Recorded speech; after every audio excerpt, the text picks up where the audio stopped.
The Honest Truth with Benito Vergatini on Smile 90.4 FM. 28 minutes before 10, we're in the Inspiration Hour. It happens Monday evenings between 9 and 10 as part of The Honest Truth with Andre de Toit. Andre, the big positive guy.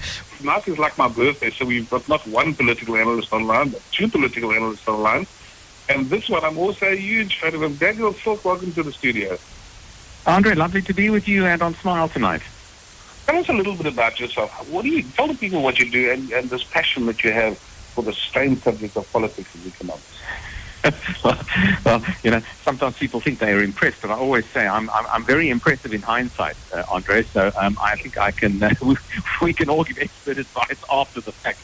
I've spent most of my life in and out of political endeavors, having been a practicing politician, I should say. Don't hold it against me. A full-time member of the City Council and Provincial Parliament in the Western Cape. And then about 15 years ago, I started a consultancy business, which is really what I do currently. And I provide keynote talks, research materials, advice to companies, corporates mainly, in South Africa, across the African continent, and also some globally as well, on topical, current political and economic issues. But I've got some specific interests outside of politics, but of course they have an economic bent with the travel and leisure industry, which I'm interested in, particularly hard hit, I might add, by COVID-19, and the retail industry, another industry particularly hard hit. So there you go. I've chosen two good niches which have been the most hard hit by what's happened in the last few months. You're in the press almost every single day. And you made a comment, and I'd like to just comment on one of the articles that you wrote recently on News 24 about the lockdown extension being especially difficult for the president. But that was the day that I actually had my hardest day. It was he made the announcement of the extension. I put something really innocuous on my Facebook, like, well done, Mr. President, you're being very presidential. It couldn't have been easy. Because for me, there were times that it almost looked like he was tearful, and that I could see the emotional strain on his face as he made the announcement. And then you wrote the article about the lockdown extension being especially difficult for the president. Why did you say that? Yeah, look, I think, when you've effectively closed down an economy for 21 days and there is little light at the end of the tunnel after that 21-day period. In fact, it was really after the initial 14-day period when he made the extension announcement. I mean, you really have to, have a feeling for a president who has to now shut down his own country for what will effectively be 5 full weeks, and we don't quite know what will happen after that. And I think that, no matter what we say about the good intentions of the lockdown, and I think we have seen ample proof that the lockdown has prevented a rapid exponential growth of the cases of COVID-19. The downside, of course, is the economy of South Africa and the suffering on the ground that South Africans of all different persuasions are feeling currently. And I think if you're a president of a country, you simply don't want to see it. Plus, I have to say, you also understand that after 5 weeks of a lockdown, you really test the country's patience, not because they're impatient for freedom, but because there's frustration, because there's hunger, because there's just a lack of a way forward or a clear path going forward. So I think, your 5-week period really is probably the maximum one could take at this level of lockdown. And remember, we have a particularly onerous lockdown in South Africa compared to many other countries of the world. I think, you can't go much further than 5 weeks with all the restrictions, certainly, and the big decision now for the president, because we've moved on from the extension of the lockdown, the big decision now is to how to manage a slow, incremental, risk assessment-based opening up of the economy. And therefore, you have to manage the issue of health versus the issue of physical health versus the issue of the health of the economy. And that, of course, is an intersection that will be risky business. And it's not just risky business for President Ramaphosa. Every single world leader at the moment is grappling with exactly the same issue, simply because we have absolutely no historical precedent to base our actions on. So you need a little bit of the wisdom of Solomon, because you're making a decision to say, listen, I'm going to let the people out but they could die in huge droves, and that you politically will struggle to survive. And yet, on the other hand, you've got to weigh it up against the economy, which would also lead to a whole number of deaths. But you started mentioning about coming out of the lockdown. I am horrified at the number of people who think that on the 3rd or the 4th of May, we're going to go back to work and it's all going to go back to normal. How does it work? How do you unlock a lockdown? What is the likely scenario for you and leading up in the next couple of weeks or possibly even months?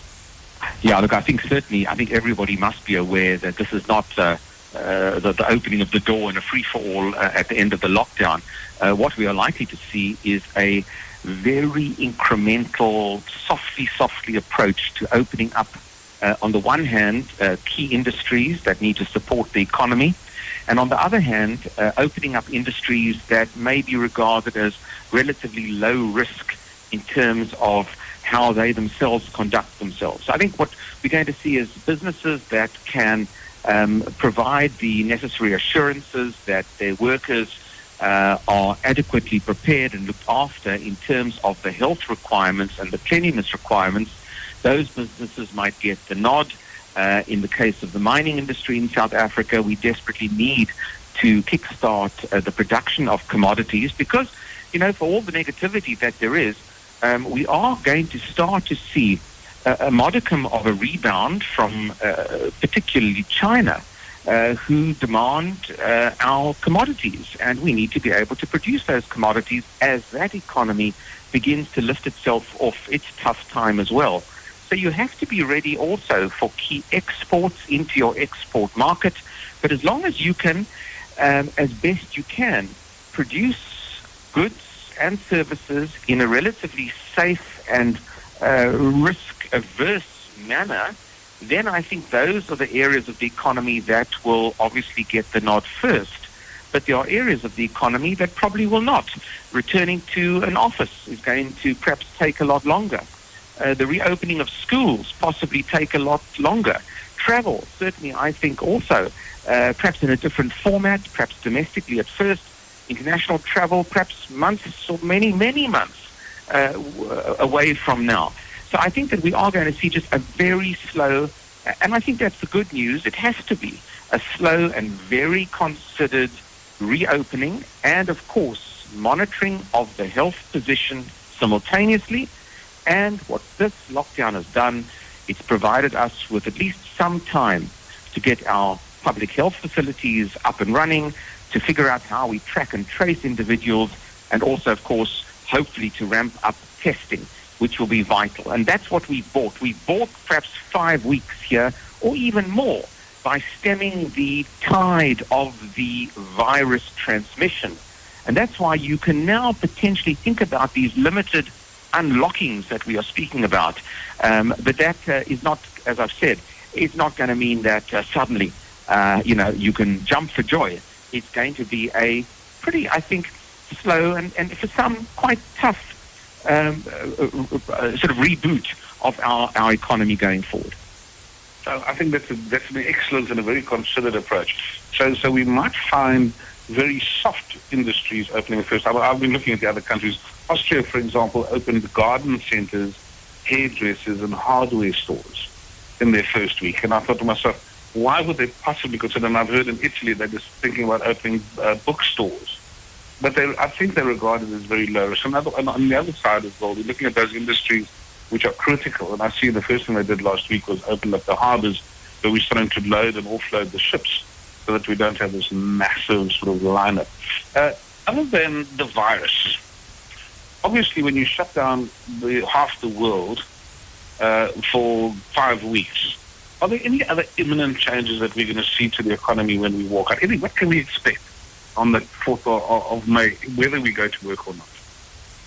Look, I think the big issue across the world is, well, there are two big issues to me. One is very much the human concern of unemployment. And this again, here in South Africa, we are particularly sensitive given our already pre-COVID unemployment rates. But, frankly, across the world, we are seeing the decimation of jobs, particularly in what we call the sort of gig economy, which we all, as futurists and analysts have spoken about so glowingly. sort of, consulting from home, temporary workers. This economy has been decimated. And I think that's where the real concern is going to be on just how do you support individuals, provide them with some sort of bridging finance if you can, which even the Western world is grappling with at the moment, let alone the developing world like ours. So that's the first issue that I think is going to remain with us for some time. And the second issue, of course, is rising debt levels in the world. In order to fund the fight against COVID-19 and to help citizens, countries, and including South Africa, are going to have to borrow and borrow quite extensively from lending agencies. And when you borrow, there are sometimes strings attached to that. And I think that's an issue that South Africa is grappling with. Can it borrow money from international lenders without the strings being attached? And what does that really do to our broader economy when you've got these high levels of debt built in? But everybody is going to have these two particular issues of concern to me. And it's something that, if you want to put a sort of a vaguely positive spin on it, and I mean, it's very difficult to put a positive spin on the issues of unemployment and debt. But all one can say is that it's not a case that's isolated to South Africa. 6 months ago or 9 months ago, we were all perhaps concerned about the domestic economy in this country. We were criticizing the president, well and good, as I think we should. But I think we're now all in the same boat, whether you're in Washington or whether you're in the UK or whether you're in South Africa, and we don't look that out of kilter with some of these other major markets because they've just got the same issue. The problem and the reality of the problem for us in South Africa is that we don't have the financial muscle or the financial strength to immediately help our citizens. And we're waiting now in the next few days to see whether the Minister of Finance and the President can come up with a more meaningful bridging finance plan, a stimulus package for us. And that will be critical to see what the extent of that is. That is going to be very important in alleviating some of the hardships that South Africans feel right now as we speak. But that legacy, I'm afraid, is going to be with us for some time until we start to find a more medical solution for COVID-19. And in the end, that's what it's going to be about. It's going to be about drugs, mitigating drugs in the interim until such a time as a vaccine is found, perhaps, and rolled out, perhaps within the next 18 months or so. Daniel, thanks for making a very difficult subject very easy to understand. And I think, for me, this is my love for politics and economics is that once you understand the basics, it all just becomes part of life. And I think it's fantastic. But before we go on, if we could just return to the studio and play some of the votes. DigiCape has just turned 18, so we're upgrading. Upgrading our logo, our look and feel, our stores, and most importantly, what we can do for your business. At DigiCape, we're going even further to tailor the perfect business solution for you, backed by Apple authorized support, service, and advice, no matter what. Our finance options include trade-ins and business lease agreements that'll suit your business and your bottom line. Visit our new website and let's find a way to upgrade your business together. DigiCape for Mac and much more. Famous for pioneering the pain-free vitamin B shot, not only will Sun Life vitamins strengthen your immune system, but their effervescent tablets are also sugar, lactose, gluten, and allergen-free, and diabetic-friendly. From vitamin C 1000, multivitamins and minerals, to our vitamin B12 and vitamin B complex, know that your family's health is protected by world-class vitamins, whatever life may throw your way. Ask for Sun Life vitamins at Discam, Clicks, or all leading pharmacies. Sure, you may think that all bleaches are the same, but you're wrong.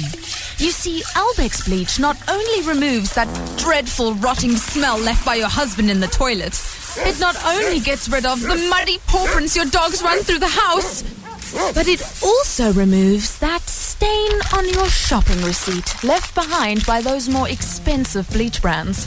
Albex, just as tough on its price as it is on stains. The Honest Truth with Benito Vergatini on Smile 90.4 FM.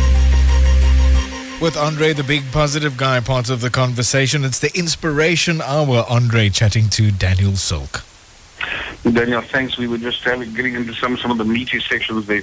I'd like to change the direction of the interview and ask you a really strange question. Are there any industries that potentially are going to thrive because of what has happened in the last couple of weeks? Well, I think, two industries obviously that come to mind with that question. Firstly, technology, the technology sector, we are already using in abundance since the lockdown. And I think the use of online meeting places, and, we've all been exposed now and we've become instant experts in Zoom and Microsoft Teams and Cisco WebEx, and you can roll off the tongue a whole lot of these various companies. Those are the companies that are likely to continue to do well, and I think other companies that augment the online meeting space and in the broader tech sector are going to do very well. In fact, when you look at the drop in the share price and equity values globally on the international markets, you've seen, for example, how Amazon has fared remarkably well given the overall decline in equity values. So online shopping and any online service, I think, are going to be the players, certainly in the short to medium term. The second sector clearly is in the healthcare sector. Those companies that are now working on a vaccine are the ones to watch from an equity point of view. And even those companies who produce detergents, household and industrial cleaning products, those are the companies I think that are going to do well. But there's always room for innovation within these various sectors. I mean, we're going to see perhaps, at least in the short term, the use of greater technology and medical instrumentation to take our temperatures in certain venues or perhaps whilst we travel. This is going to necessitate new equipment, new software in particular. The records and tracing aspect of COVID-19 also then will, I think, add to the plethora of apps that we can download. And we've seen how the app development now caters for tracing and tracking as well. So I think, there's always sectors that, will I think, benefit from this kind of crisis. They benefit, unfortunately in the wrong environment, but they are really the growth sectors, at least to watch for the moment. Fantastic. Everyone keeps telling me I've got to reboot and I've got to review my business, and this could be the best thing that ever happened to me. So tell me, you're a professional speaker. You're officially illegal. You can't stand up in front of large crowds. How have you reinvented yourself? What is your reboot back? Well, I think one mustn't get carried away, with this sort of rebooting stuff. I think that the basic needs of human beings, haven't changed. Yes, we are prevented, at least from the moment, from gathering for yourself and myself, who make our bread and butter from eventing in particular, an industry that's been really hard hit for obvious reasons. The need for human interaction, really does remain. Now, in the interim, human interaction will move into the online realm. And I think there your product has to be certainly well honed for that kind of online meeting space, certainly in my business. So it takes a little bit of an adaptation. It takes a little bit of a learning curve. But frankly, the kind of information that one wants to impart, the analysis that one wants to offer, the more bespoke analysis for particular industries that I can certainly offer, that doesn't have to be done in front of an audience of 100 or 500 people. It can be quite successfully done in front of an online audience. I just, I didn't speak, but I was a delegate, so to speak, last week in an online event where there were just under 10,000 participants. Wow. Quite remarkable. It was billed as the largest one yet to be held, and 10,000 people from all around the world came together. It was to show solidarity for the eventing industry, but there were 10,000 people on a call all simultaneously. We all had access to each other's contact details, and it was a remarkable networking exercise, I must tell you. Now, it's great for me because I'm connected, I've got all the right equipment, I can do this. Not everybody can do this. And one is mindful of those disparities as well. And I have to just say, on the sort of negative side of what I'm saying, this really does show the importance of connectivity. Those who have connectivity will be the ones to take advantage of this era. Unfortunately, those who don't or who can't afford the equipment or the data, for that matter, those are the ones who potentially can be left behind. So there is going to be, I think, a further sort of bout of inequality in the world, not just in terms of salaries or well-being, but now in terms of access to data and access to technology. To the audience out there, I haven't told Daniel what the questions are, so these are coming at him blind. And I'm sitting here and I'm laughing because every single question that I'm asking, he just stops as I'm about to ask the next question. Well, I'm not a futurist. I'm not a futurist for nothing, Andre. I know your mind. You know my mind. And that's a bit concerning. One of the things I wanted to ask you is one of the things that's really touched me, and I mean, I don't know if you heard the interview just beforehand of people starving on the street.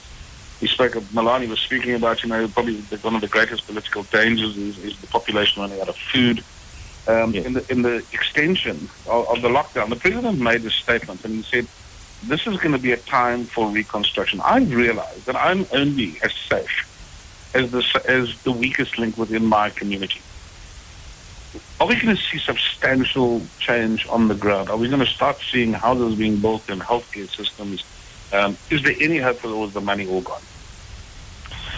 Well, you ask a difficult question. And I think, I've already alluded to the fact that unfortunately in the South African case, we're running on a large budget deficit. We simply just don't have cash in the bank. And our debt levels were high before COVID-19.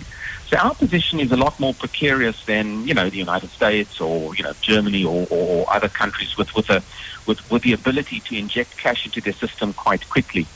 But look, having said that, I think that what we will have to focus on is a substantial, what I call reprioritization of how we do business as a country. And that means, and it's going to become a political issue whether we like it or not, that means government is going to have to make some tough choices as to how and where they spend their money. There are some projects that I'm afraid are not going to be viable. And I think we are already seeing issues relating to South African Airways, for example, come to the fore. This refusal to fund South African Airways, certainly at this stage, indicates government is having to make some really tough choices going forward. And I think that's going to extend into other aspects of what we do in South Africa. So I think we're going to see a fair amount of political disagreement, contestation of ideas as to exactly how and where government should spend money. But on the plus side, from a government point of view, if it manages the medical side of COVID-19, if the caseload is not too onerous, if the treatments, the tracing, the tracking, the isolation procedures from the national health authorities are efficient in the next few months or so, we will see a more compelling case being made in South Africa for a broader national health care insurance. And even those skeptics, and I must say I am a skeptic, even those skeptics may well be won over by the ability of government to act relatively efficiently under enormous strain. And I think, it's early days, and I think we can't make this judgment just yet. But there are opportunities for government to act with much greater transparency and efficiency than they have done over the last decade. And if they do, they will win over skeptics. If they don't, they won't. But they have a chance, effectively, to use this crisis. And there is that old cliche that we've all used, don't waste a good crisis. And when it comes to governance, and it's a cliche, and we've used it for years, but here is a crisis, and here is a time now where, in fact, let's just, from a government point of view, let's cut out the graft and corruption, let's cut out all that malfeasance and all that sort of underhand stuff, and let's just show that we actually can perform. And if government shows that they can, there could be a different political dynamic in South Africa as well going forward. Mr. Daniel, what a wonderful place to stop. Our 27 minutes has flown. I so appreciate your input, and I really think that the audience is going to love it, and you've given us so much wisdom. Thank you so much for coming on tonight, and I hope to see you online at some one of these giant seminars soon, dispensing wisdom as usual. Daniel, Silke, thank you very much. Only a pleasure, Andre, and lovely to be with you.